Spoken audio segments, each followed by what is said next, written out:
Price lord. ದೇವರ ನಾಮಕ್ಕೆ ಸ್ತೋತ್ರ ಉಂಟಾಗಲ್ಪಡಲಿ. ಪ್ರೀತಿಯುಳ್ಳ ದೇವ ಜನರೇ, ಯೇಸು ಕ್ರಿಸ್ತನ ಹೆಸರಿನಲ್ಲಿ ನಾನು ನಿಮ್ಮನ್ನು ವಂದಿಸುತ್ತೇನೆ. ಯೆಶಾಯ 49ನೇ ಅಧ್ಯಾಯ 8ನೇ ವಚನದಲ್ಲಿ ವಾಕ್ಯ ಈ ರೀತಿಯಾಗಿ ಬರೆಯಲ್ಪಟ್ಟಿದೆ. ಈ ರಕ್ಷಣೆಯ ದಿನದಲ್ಲಿ ನಿನಗೆ ಸಹಾಯ ಮಾಡಿದ್ದೇನೆ ಎಂದು ವಚನ ಬರೆಯಲ್ಪಟ್ಟಿದೆ. ಅಂದ್ರೆ ಪ್ರೀತಿಯುಳ್ಳ ದೇವ ಜನರೇ, ದೇವರಲ್ಲಿ ನಮ್ಮನ್ನು ನೋಡಿ ಹೇಳ್ತಾ ಇದ್ದಾರೆ, ಮಗನೇ ಮಗಳೇ, ಈ ರಕ್ಷಣೆಯ ದಿನದಲ್ಲಿ ನಾನು ನಿನಗೆ ಏನ್ ಮಾಡಿದ್ದೇನೆ, ಸಹಾಯವನ್ನ ಮಾಡಿದ್ದೇನೆ ಎಂದು ಇಲ್ಲಿ ದೇವರು ನಮ್ಮನ್ನು ನೋಡಿ ಹೇಳ್ತಾ ಇದ್ದಾರೆ. ದೇವರು ನಮಗೆ ಸಹಾಯವನ್ನ ಮಾಡುವಂತಹ ಉತ್ತಮವಾದ ಕುರುಬನಾಗಿದ್ದಾರೆ.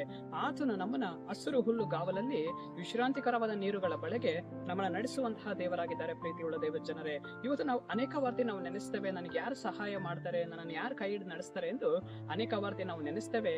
ಆದರೆ ದೇವರಲ್ಲಿ ನಮ್ಮನ್ನು ನೋಡಿ ಹೇಳ್ತಾ ಇದ್ದಾರೆ, ಮಗನೇ ಮಗಳೇ, ಈ ಉತ್ತಮವಾದ ದಿನದಲ್ಲಿ, ಈ ರಕ್ಷಣೆಯ ದಿನದಲ್ಲಿ, ಈ ಪ್ರಸನ್ನತೆಯ ಕಾಲದಲ್ಲಿ ನಾನು ನಿನಗೆ ಏನ್ ಮಾಡ್ತೇನೆ, ಸಹಾಯವನ್ನ ಮಾಡ್ತೇನೆ, ನಾನು ನಿನ್ನ ಕೈ ಹಿಡಿದು ನಡೆಸ್ತೇನೆ, ನಿನ್ನ ಕುಟುಂಬಕ್ಕೆ ನಾನು ಆಧಾರವಾಗಿರ್ತೇನೆ ಎಂದು ದೇವರು ಇಲ್ಲಿ ನಮ್ಮನ್ನು ನೋಡಿ ಹೇಳ್ತಾ ಇದ್ದಾರೆ. ಪ್ರೀತಿಯುಳ್ಳ ದೇವ ಜನರೇ, ದೇವರು ಈ ವಚನದ ಮೂಲಕ ನಮ್ಮನ್ನ ಬಲಪಡಿಸ್ತಾ ಇದ್ದಾರೆ. ಸರಿ, ನಾವು ಪ್ರಾರ್ಥಿಸೋಣ. ಅಪ್ಪ ಕರ್ತನೆ, ನಿನಗೆ ಸ್ತೋತ್ರ ಸ್ವಾಮಿ. ಈ ವಾಕ್ಯ ಭಾಗ ಸಂದೇಶವನ್ನ ನೋಡ್ತಾ ಇರುವ ಜನಗಳು ನೀವು ಸಂಧಿಸ್ರಿ.